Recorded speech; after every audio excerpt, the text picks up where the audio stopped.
It's time once again for a recap in our long-running, ongoing Edge of the Empire campaign. And it seems like every time I finish one of these recaps, I say something like, well, hopefully it won't be so long before the next one. Which I guess I'm starting to say almost as often as I say, I hope this will be a short video, but it probably won't be. Well, both are true for this. It has been a very long time. The last recap was put out in December, and this is likely to be a long video. Although, there is a chance that it won't be.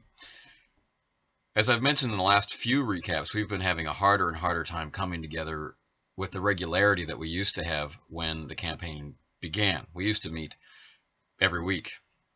And then that, after the birth of two children to two different people, actually anyway, two new children have been added, and that has had a real effect. Plus, the circumstances of how we all work together has also changed. So we are meeting every 3 weeks or every 4 weeks. And so after months of that, we took a hard look at the schedule and said, okay, we all want to play. We keep being interrupted. What can be fixed? Well, it turned out that the biggest problem was the length of session. While our sessions have never been heroically long, they were of the 3 to 4 hour variety, sometimes being shortened to 2.5. Well, that has been the problem. Once we realized that that was the problem, we agreed to meet for shorter sessions, and this has allowed us to meet, if not weekly, every 2 weeks. Weekly more often than not. Now we're playing for only 90 minutes, which seems a little weird. We get together and meet for an hour and a half, but one of the things that made that more palatable to me was that whenever I do a Hangouts session, there's something about doing a session on Hangouts. I find it hard to keep the thing going for more than 2 hours. Anyway, there's something about being on Hangouts that I find exhausting, the emotional investment, because you are alone in the silence of wherever it is that you are, and trying to connect to people on the other side of the screen, but you're missing an awful lot of how they are communicating because you're only seeing their head or their icon or whatever that is showing. The voice is not quite the same as when you hear it organically, and the lack of much body language and interaction. So I'd already in some ways adapted to shorter playing sessions. So we come together just before work. We play literally just before work and then walk into work, kind of high on the Star Wars vibe. So that's been worth it, and getting to play more often has been worth it. Had to make a few adjustments to how the game runs in order to do it. Because the sessions are so short, I was uncomfortable giving out experience every time, and I was also uncomfortable rolling for obligation every time. So we've adapted this to every 2 sessions. We'll roll for obligation, check for strain and that sort of thing, and experience points will be earned. And that works out fairly well. We've also agreed to try to play faster, to kind of push distractions to the side and be willing during the week between sessions to talk about what our thoughts and feelings and intentions are, so that in case of a planning phase, everybody's already clear on what everybody's going for, and we can focus on the role play of it as characters rather than the creation and argumentation of it as players. So we're still doing everything that we did. We're doing it at different times, and that's working out pretty well. Now, when we run the sessions, we have 3 of us together in one room. We have Captain Paul Highwind, we have Henry Forsyth, and me together in one room, and then T3 and Moss are coming in via telepresence. So that's also kind of interesting. We've finally got a good way so we can hear each other, and we're no longer playing in the coffee shop, so we're no longer distracted by the music. It's not good enough to record a session. There's a lot of echo and distortion, but we're getting there. So what has happened over the weeks of these half sessions? Well, it's time to talk about it. 5 minutes into this video, and we're finally getting to the point. The last recap ended with discussion of what the characters had discovered, primarily due to the talents of T3 at rooting out and making connections between all of this information. So, the threat of the CSA, which is a significant part of Enri's ongoing obligation. It's a significant part of the NPC Lynn's obligations and outlook, of course. And so these two characters are being pulled in a specific direction. Like, time is passing. They're aware that time is passing and something has got to be done. Who knows what other people are being affected by these plots and machinations in the background, by the characters that we know through the CSA faction in the campaign. At the same time, they also have this personal interest, heavily invested interest, in getting this freighter that we've spent weeks and weeks and months trying to rescue. It has to get where it's going, deliver its cargo. They need to get paid for all this effort, and they need the sense that that destination, the Haven colony, will be safer, that their efforts have paid off. There are many, many threats. And still, there are other forces at work. They have made enemies. Their fame is spreading. Everywhere they go, there are the types of people that are in a position to recognize who these figures might be and cause them trouble.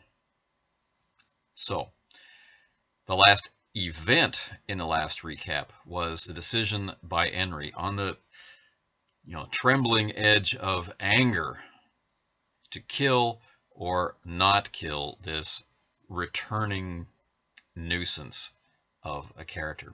They had recaptured the ship. They had found Rin Valiant and the Bothan betrayer wreck in the command center. There had been a brief fight with the mercenary captain, and they believed it had ended. And Lynn, being rescued once again by Enri, she sweeps him up in an embrace, and the two kiss, their first kind of on-screen kiss in the campaign. And then there is the attack from behind on her. There's an attempt made to shoot her in the back with a hidden holdout blaster, and Enri turns on the attacker. Will he kill them out of, rage and kind of self-righteousness, or will he hold off? In the weeks that passed between that closing scene and the next time we played, the character likely didn't change their mind, but the player experienced some regret about not going with their anger, and then kind of waffled back and forth. So there were some interesting discussions about should I, shouldn't I, or should I have, or shouldn't I have.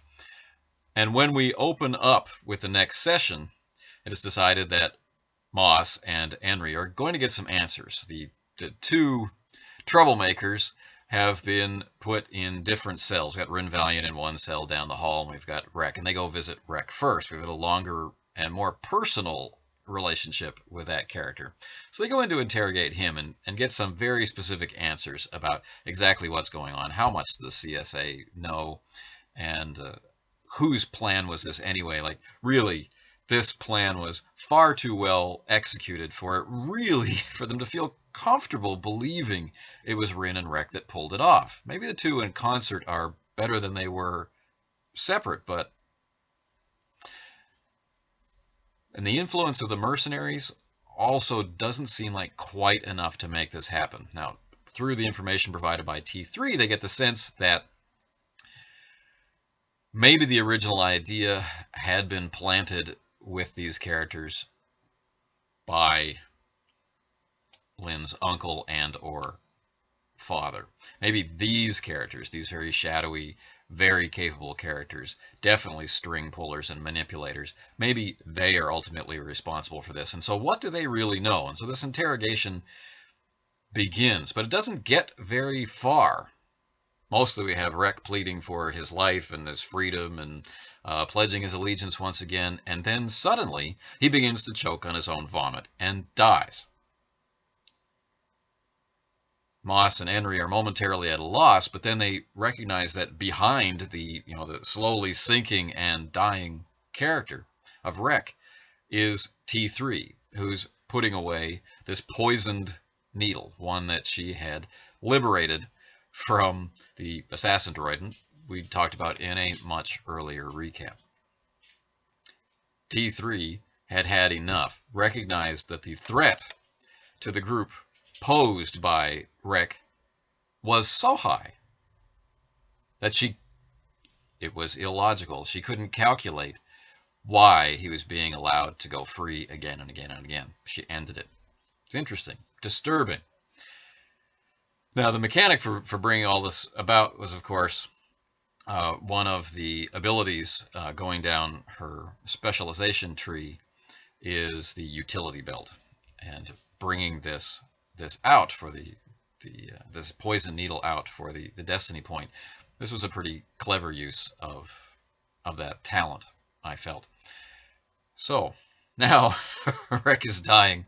He's lying there on the floor, and his last kind of communication is to throw something out to torment Moss one last time, and he brings up Moss's letter from his father. This is something we haven't talked about in the recaps for a while, but it's something that the player and I bring up every now and again. And this is a letter which has layer after layer after layer of codes, and over the course of the campaign, Moss has slowly kind of worked his way down, drilled down into the letter, and some of the help for doing this initially came from Wreck and some other boss and intelligence gatherers and agitators that they had met on Tatooine. So he's found out who some of the original members of the Rebel Alliance were, the people responsible for generating the initial funding and things like this. But why did his father give him this letter before disappearing? And what is the ultimate layer? What is the real letter? Is it the one hidden by the deepest layer of code, or is it an earlier one and the other layers of code merely distraction? And how is he supposed to know?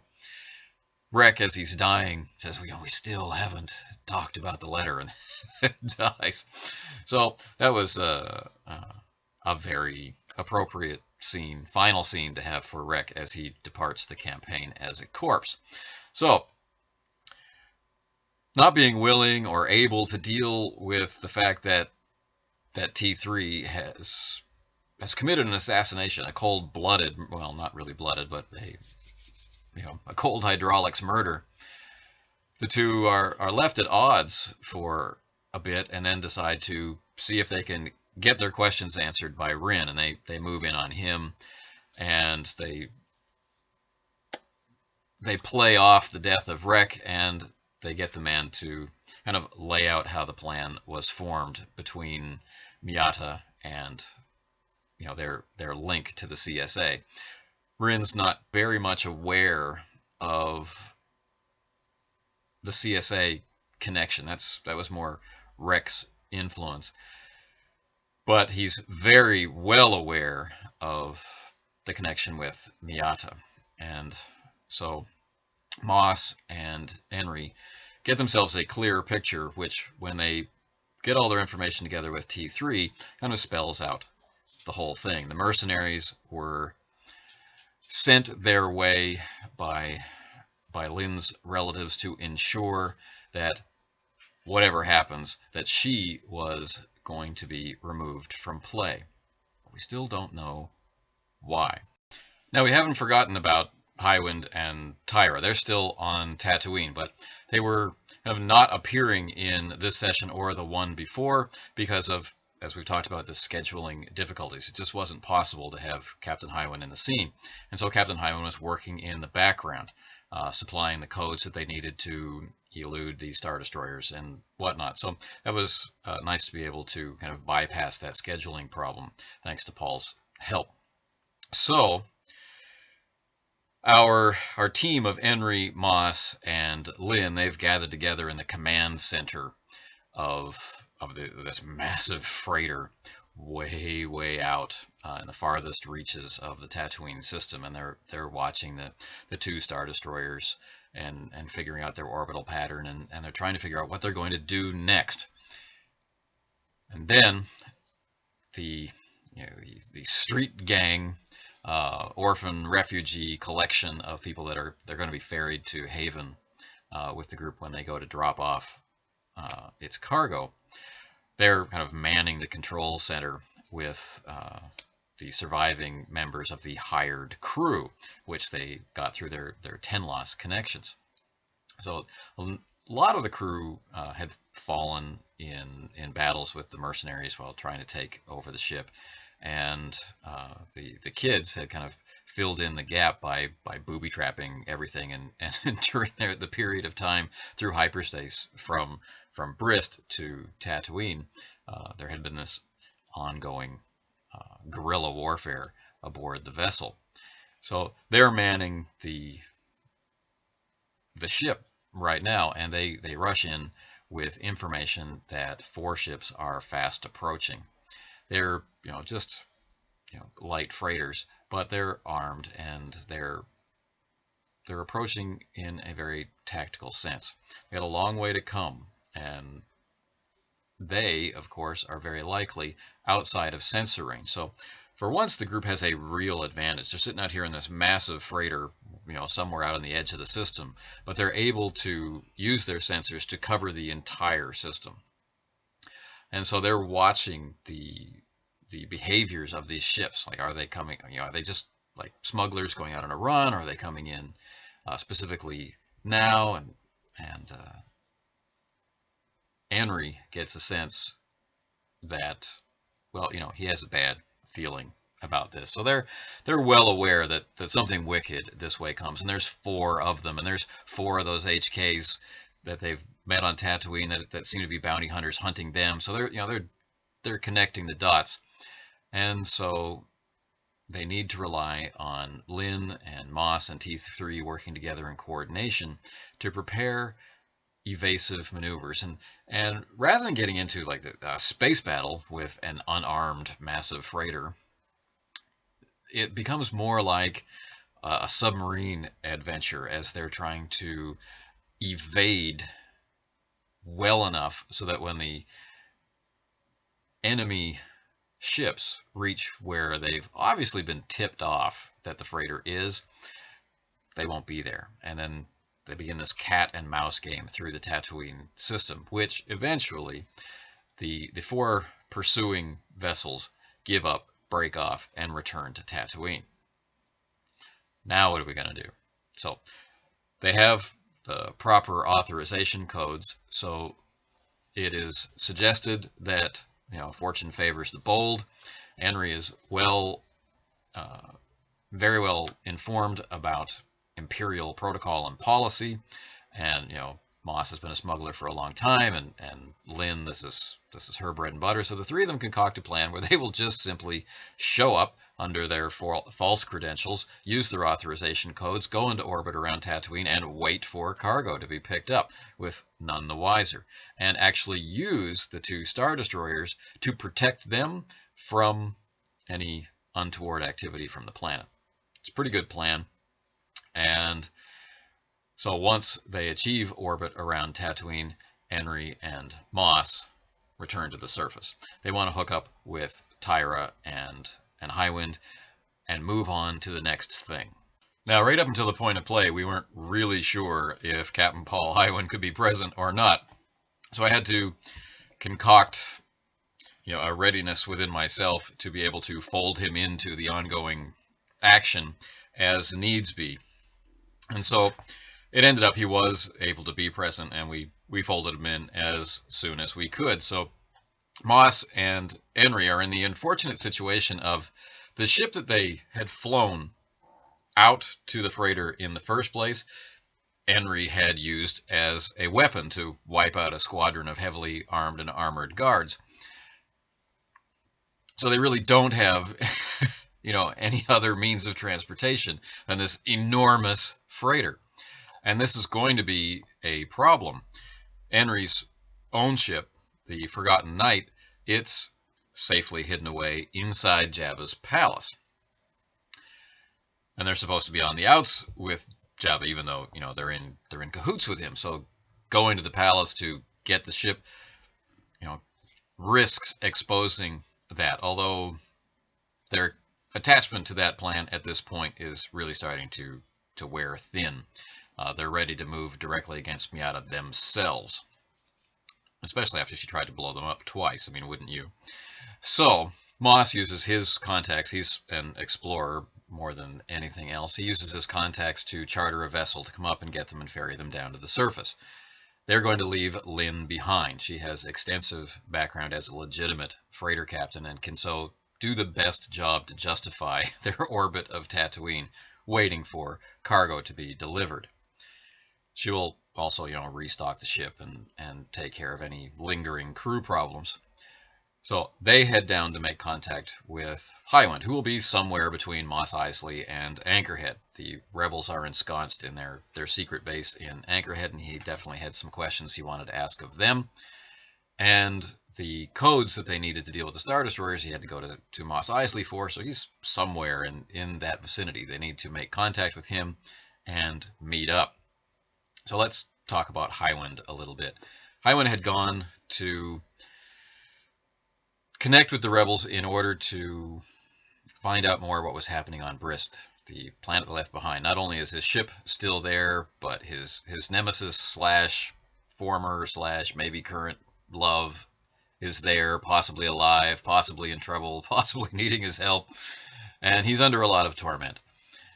So he has learned an awful lot about the tactical situation and not enough about Brist. So this is still very much on his mind. And he's taking the time to be kind of an older brother figure, not really a father figure to Tyra, to help her understand how to approach her apprenticeship with Henry in the Force and how to approach her being a member of what he sees as a family, right? The group. How she can be herself, participate, be involved, and not be a danger or annoying everybody.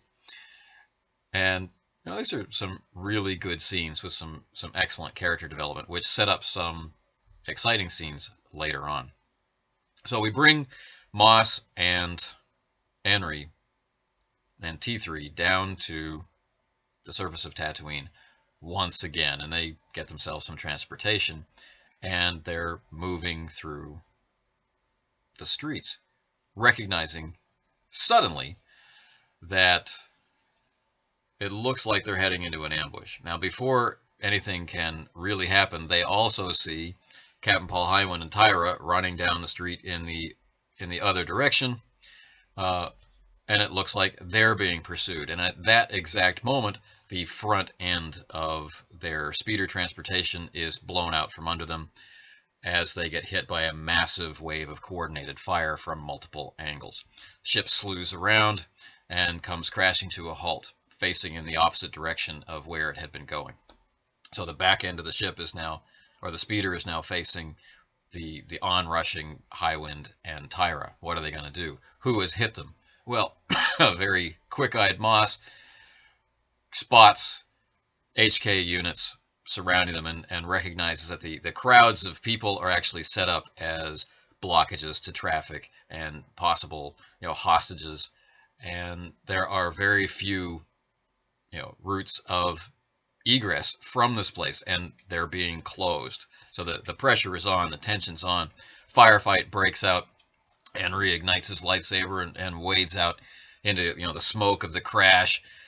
Smoke bombs come raining down from above. Stun grenades go off, and an ion grenade goes off. The HK units are proving resilient. The team is worried. what's going to happen. We've been able to discuss, how many HKs are there, and they have conflicting information, but they're thinking there might be like 6 or 8 of them. And how did one HK, the former member of the group, suddenly become so many HKs? And it starts to dawn on them that they had, when they had dealt with one of their former enemies, they had seen a number of kind of copycat HKs, a very large number of these copycat HKs in production and being used as bodyguards. Somehow they had kind of adopted the same persona, and here they are. And they've set up this particularly good ambush, but not good enough. Moss and T3, they spot a way out, and they can duck out through this store. It's got good cover, and it's close enough that Henry will be able to do a fighting withdrawal, and Highwind will be able to do a fighting withdrawal, and so there's a chance. So this plan is communicated to everyone. Tyra is acquitting herself well in battle, actually managing to take out one of the HKs.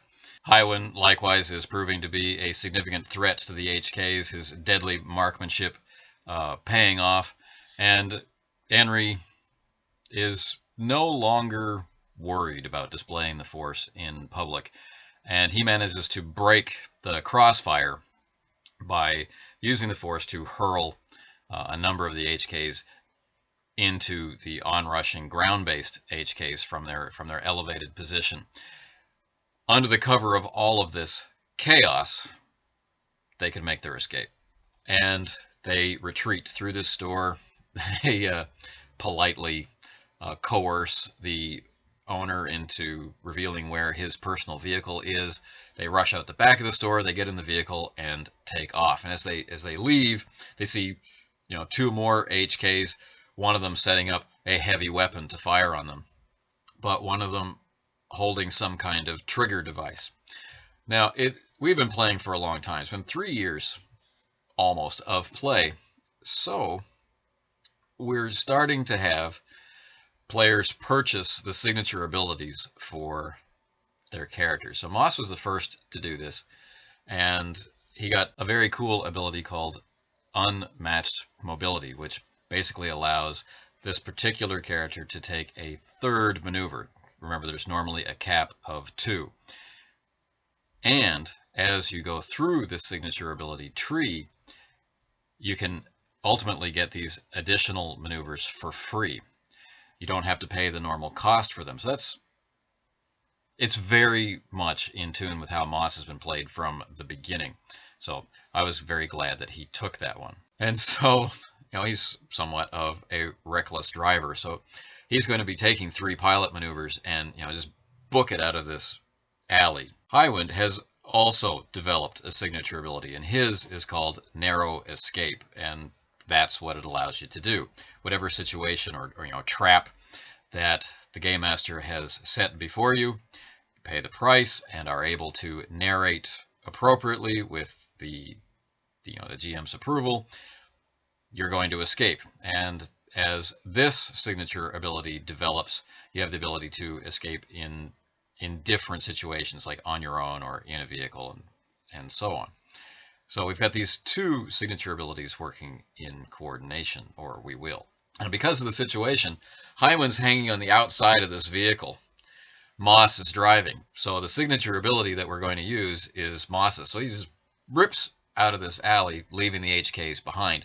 And they enter into this big boulevard, and the traffic's going on multiple levels, right and left, and they're driving through, and Highwind is something of a backseat driver, although Moss really is the superior planetary vehicle handler.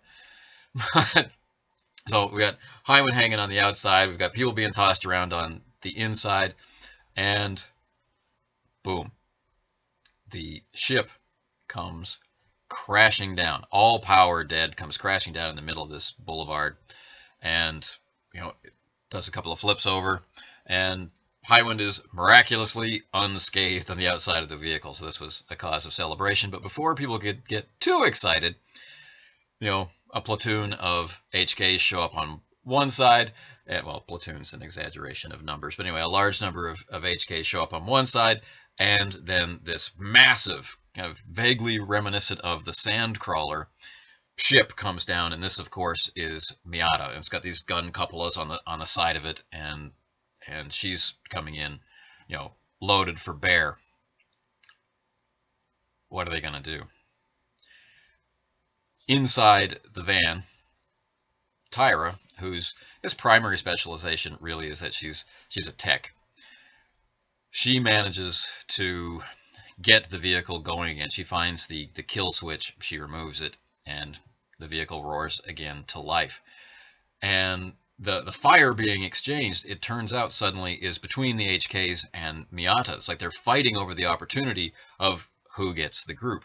And this is where Paul Hyland steps in, and with his escape ability, they get away. And Paul, the player, now has to narrate exactly how that happens. So that was a lot of fun. So these two signature abilities working in harmony was pretty interesting, and we haven't actually had them appear in play before. To have two show up in the same session was kind of neat. And I think this has kind of turned the tide about the signature abilities, in that Henry's player is also considering getting one for his character as well. He's been in a position to do it for quite a while, as have the others. They just haven't gone for them. They've focused on broadening their trees or branching out into other areas that complement what they can do or provide synergy with other characters. So there's been no shortage of things on which to spend their experience points, and no real motivation to move in that direction of filling out the signature abilities. But as things have heated up around them, the motivation has become more pressing. So now they are in play, and I really like how these abilities can be very powerful. Some of them are more utility powers. Some of them are more connected to very specific kinds of plot, especially things which might be difficult to make interesting again and again, such as if you're running an investigative campaign, like for bounty hunters or whatever, and playing through the mechanical process of the investigation every time might grow a little tedious, or might put an awful lot of workload onto the game master to come up with all the individual clues, when really what the group might be interested in is the tracking down, the confrontation, the escapes, the recaptures, and this kind of thing. So there are signature abilities out there which can void kind of the potential drudgery. If your group isn't interested in that sort of activity, it can be voided. Similarly, there are combat powers which can avoid some of the repetition or drudgery of combat that some groups might feel. The one that Henry has an opportunity to go for is like this. It would allow him to simply narrate how he wipes out any of the minions in a scene. He's going to go for something else, unmatched protection. But these things are out there, and not only do they let a character shine in their core competency, but they can be useful in, like I said, allowing a group to kind of fast forward the things which might never have been interesting to them, or which are losing their shine in repetition over extended play. So I think the signature abilities are pretty cool. With the situation around them being, combat and two enemy forces, pinning them down, definitely the group wants to escape. So we get this dramatic and exciting narration from Paul about how he enables them to narrowly escape, and then they're off. Now, they're very well aware that they only have a limited time of freedom. I mean, obviously a kill switch had been installed in this vehicle, and they'd received a taunting message saying they were predictable in HK85M's very distinctive voice. So they know they've got a limited leash for their escape. But right now, they're out of harm's way, and they are moving as fast as they can to get as far away from here as possible. So T3 and Tyra working together, they start, tearing apart the inside of the vehicle, looking for, tracking devices or what have you. And they come across one. But, due to an interesting turn of the dice, they cannot remove it. So it's determined that the device itself, the way that it's set up, is going to be very detrimental to their health if it's removed. So they decide instead to, lead the enemy forces, whichever one of them wins the skirmish, lead them on a merry chase of deceit and deception. But they still have a lot of stuff to do. They still need to engineer a strike on Miata. They want to turn the tables. They want to become proactive instead of reactive. They want to be able to get away from here, and they're very worried that maybe because the HKs seem to know so much about them, maybe they've tipped off the HKs about the rebel base. So there's things they want to handle. So Tyra and Henry take the vehicle, and they're heading toward Mos Espa. And Mos and T3 and Highwind, they whip back into Anchorhead to get to the rebels. Now, it has been a long time since Henry and Tyra were alone together, and the mentor and student relationship is still a little awkward, still a little strained. But as they're serving as this decoy, they've been through one life and death situation after another in the last hour or so. It's just been one thing after another. So very much on their mind, or at least on Tyra's mind, is the fragility of life. And she reveals that through the growing power of her ability to sense and read the future, she has been having uncomfortable dreams. And as they're moving across the desert, and as this mountain range is rising up ahead of the vehicle, she recognizes a formation of mountains, and she tells him that she has seen those mountains in her dreams, and that Henry winds up dead when they come to those mountains. There's something about those mountains has triggered this memory in her, and she knows that they are moving toward Henry's death. Well, of course, he reacts to this as you might expect, and there's really nothing that can be done. And we get a whole series of, always in motion, the future is kind of quotes around the table. But basically, Henry is a warrior. He's built to walk face forward into peril. There's nothing you can do about this right now except be smart.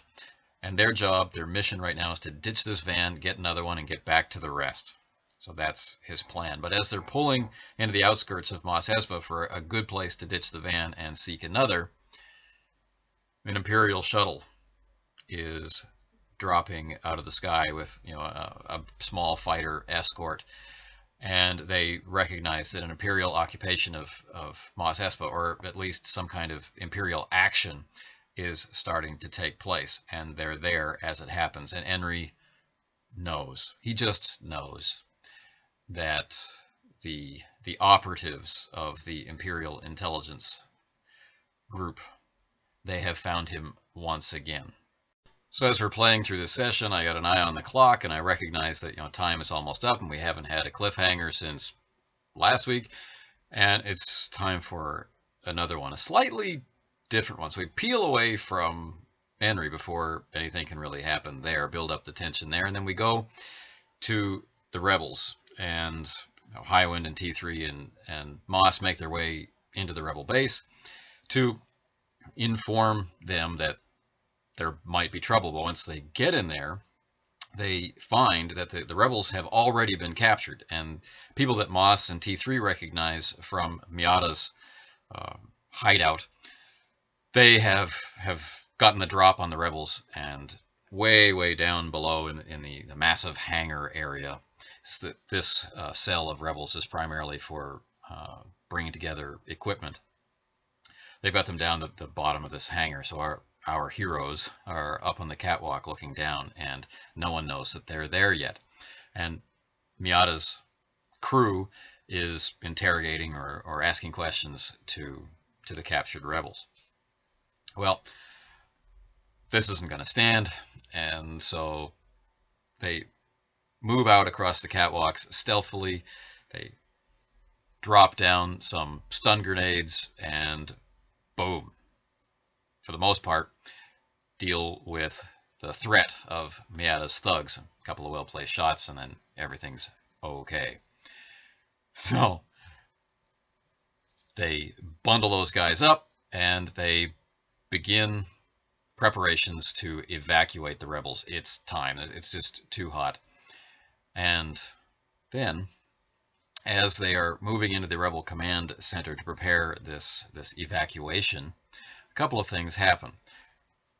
Most important being the sudden arrival, mysterious arrival, of yet another agent of Miata. But this is currently, at least, their ally. She's heavily injured. She'd been, when the last they had seen her, she'd been in the back to tank on the group's immense freighter. But now she's here and she's delivering a message. She's looking for Henry, and Henry's not there, so she's willing to give it to Moss. And what the message reveals is that Lynn, calculating the odds and with some new information that she's just about to drop, has decided that she's going to take the freighter and go to make the delivery.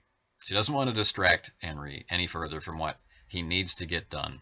She doesn't want to further imperil the crew of this ship and their standing with 10 loss and their financial situation. To absolutely has to get this ship where it's going. So she has left. She's not leaving. She's gone. And this currently neutral assassin working for Miata is delivering her message. Now we got some shocked looks around the table because the message begins with, Henry, my love, and basically everyone felt that this must be some kind of a code. She's been kidnapped again. Like how can the freighter have been taken out again? But that was an interesting reaction. They weren't really used to the new nature of the relationship, the open nature between Henry and Lynn. We had to, introduce it somehow, and this was it. So that was kind of a fun way to end the session, with this shock over this opening line to this letter. And more shocking, it seems, than the fact that she was gone. And later on, after the session, Henry's player said, well, I was going to ask her to go anyway because, there's just too many groups down here that would love to take over. And then we'd have to track down the freighter one more time, and enough's enough.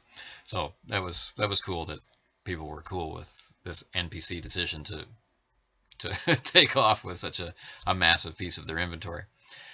But the last bit of information that they gleaned before we faded to black on this particular session was that 2 more Star Destroyers had been brought in to join the group, which raises the total in the system to 4. Now, Highwind had learned a couple of sessions earlier that the Imperial naval deployment to this region was constantly shifting in number, growing and then shrinking again, as if some part of the Imperial bureaucracy was trying to build up forces in this region for some kind of strike somewhere, and some other part of the Imperial bureaucracy was peeling it off again. So it's at a high point now. There are 4 Star Destroyers at Tatooine. But Lynn has taken their most precious physical asset and all of its cargo and made a run for the Haven colony. And they know that she got away safely. So they can focus on their objective. And their objective is survive the HKs, get the rebels off of Tatooine to someplace safe, and deal with Miata once and for all. And so now we're down to the events of the last session that we played, which was just a couple of days ago.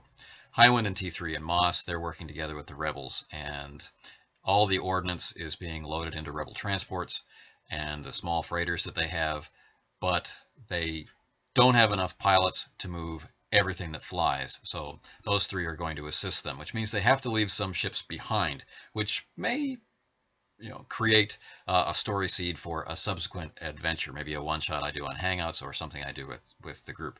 But some of the ships are going to be left behind. But Highwind and T3 and Moss are going to be flying X-Wings, and they're leaving an X-Wing and some Y-Wings behind.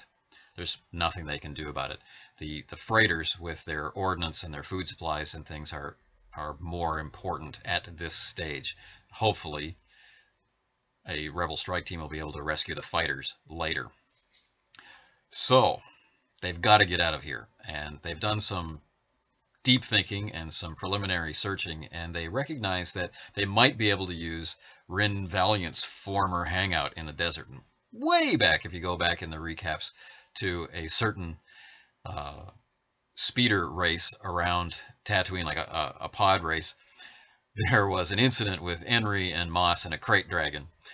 And this is the period of time when they were dealing with Rin Valiant, and they're pretty certain that his base of operations is still there and still untouched, and it's far enough north on the planet that it's outside of the normal ranges of the Jawas and their scrapping operations. So they, at least as a temporary base, they feel this is a good bolt hole to go to. They've got to get out of this one because too many people are aware that it's here.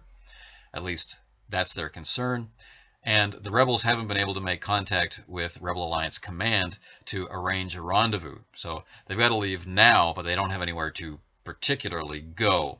So the delay is handy. Plus, Highwind has convinced them that the best defense is a good offense. And they will be using some of their reserve pilots with Highwind and Moss to make a strike on Miata's compound and take her out. Everybody agrees that she's too much of a threat, she's too much of a destabilizing force, she's too unpredictable, she's too vengeful, that they would rather deal with Jabba than deal with her. And that Jabba will be easier to deal with if they deal with her. So for all of these reasons, they're going to escape from this place, stay on Tatooine, and relocate to this old bolt hole of Rin Valiant's. So while that's all being orchestrated, we've got Henry and Tyra gripped by the certainty that they're going to encounter operatives, which is, as I've said before, our version of the Inquisition. So lacking the skills that the group usually buffers him with, Henry is kind of a fish out of water. He's a warrior, but he's lacking in stealth, and he's lacking in investigative abilities. He doesn't really have the fantastic escape tools that Highwind can bring to bear, or that Moss can bring to bear. He doesn't have the information and slicing capabilities that T3 brings to bear. He's going to have to rely on himself, and it's going to be difficult. So they're sneaking through town, and they're recognizing, and he's seeing the very familiar pattern of stormtroopers moving into, private property and escorting people out into streets. Divisions of stormtroopers, groups and squads of stormtroopers are being sent out to intersections. They're being sent out into public squares. They are creating choke points all through the city. And he recognizes this pattern as what they would do if they were doing a house-to-house search. So he decides to take Tyra into a bar, and they're going to lie low in there and get a sense of what's going on. So while they're in there, no one seems particularly concerned. The stormtroopers haven't reached there yet, but on the news, there's a display showing his picture and Tyra's picture, and they're being advertised, I guess, being described as Imperial agents who have been kidnapped by enemies of the Empire, and a massive reward is being offered for their discovery and rescue, or any tips leading to their rescue will benefit you in this way. So pretty soon everybody in the bar is giving them the eye, and Ender begins to wonder if anybody has somehow managed to tip off the Empire. So it's time for them to leave, and he's going to head back to their abandoned vehicle. At least go in that direction and take whatever vehicle that they can find. Once out in the street, he sees that the suns are setting. It's now evening on Tatooine. It's going to be evening for a while. A sandstorm is beginning to blow, and it's a very ominous situation. And looking at the intersections that he can see from his vantage point as they leave the bar, he sees that the stormtroopers have the townspeople gathered together for their own protection in the middle of each intersection. So he's being reined in, so he wants to escape. The only way he has to escape is to walk, so that's what they do. He's walking out of town, but of course, the Imperial shuttle comes floating overhead, and stormtroopers are being moved into position, from some sort of unseen coordinator.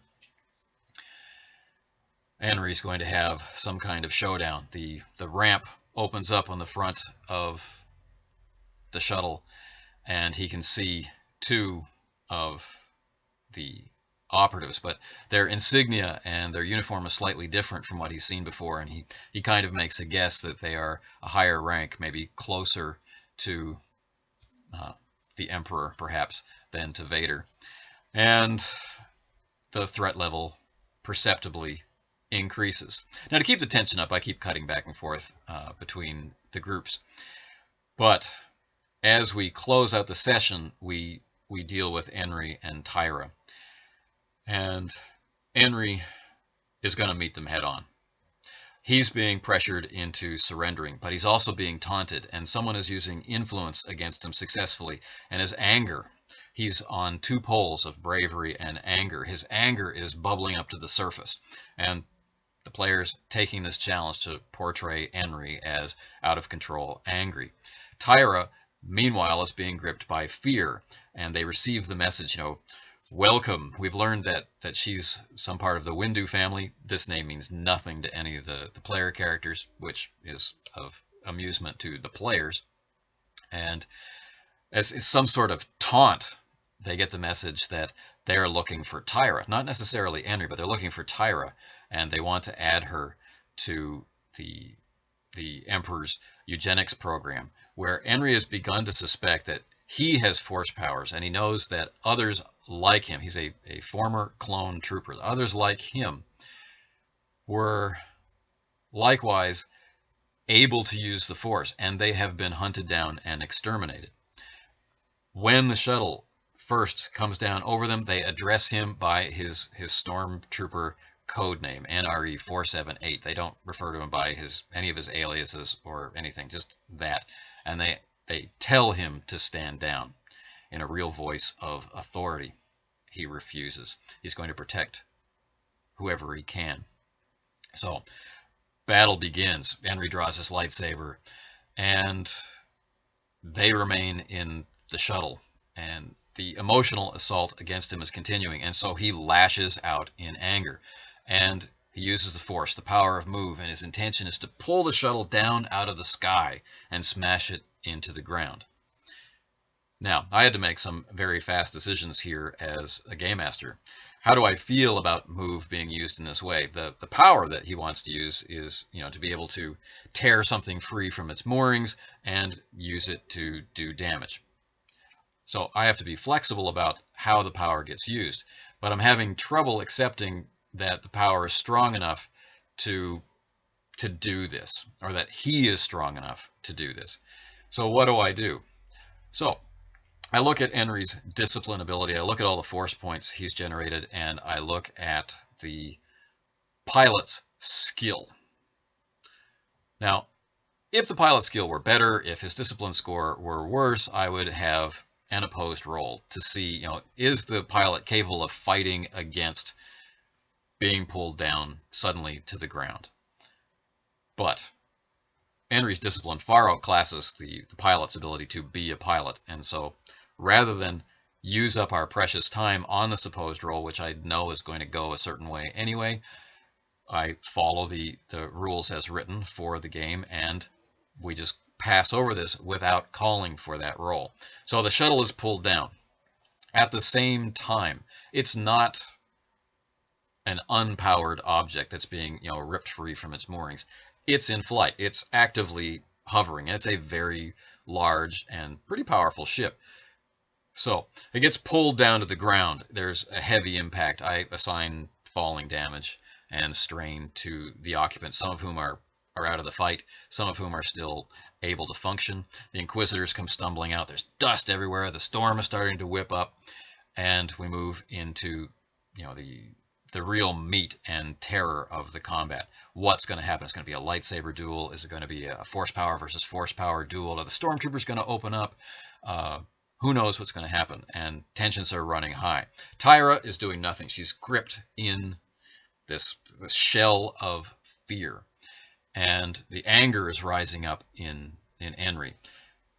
Now, one of the operatives is highly skilled, or someone among the operatives is highly skilled at taunting and getting in there, and they know everything about him, it seems. And so using the scathing tirade and improved scathing tirade abilities, they're driving at his strain. And now, as he's trying to use the Force, he's getting a significant number of dark Force points. And over the next few moments, he ends up having to convert 6 of them. So his conflict is soaring. And because his anger is active, and we've decided that the rewards of the conflict roll at the end of the session, which will be the end of next session, will be doubled. Right? So if he comes out on top, having come out on the light side of this conflict, he gets double the points he would have. But if he comes out on the dark side, he'll lose double the points he would have. This is a momentous decision. And he is, without restraint, trying to kill every single being that is standing between him and escape.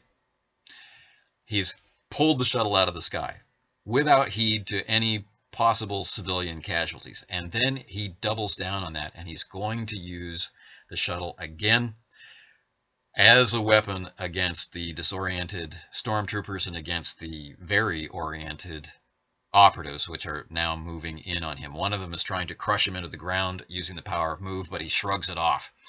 And as we close out this scene, he lifts to throw the shuttle into them.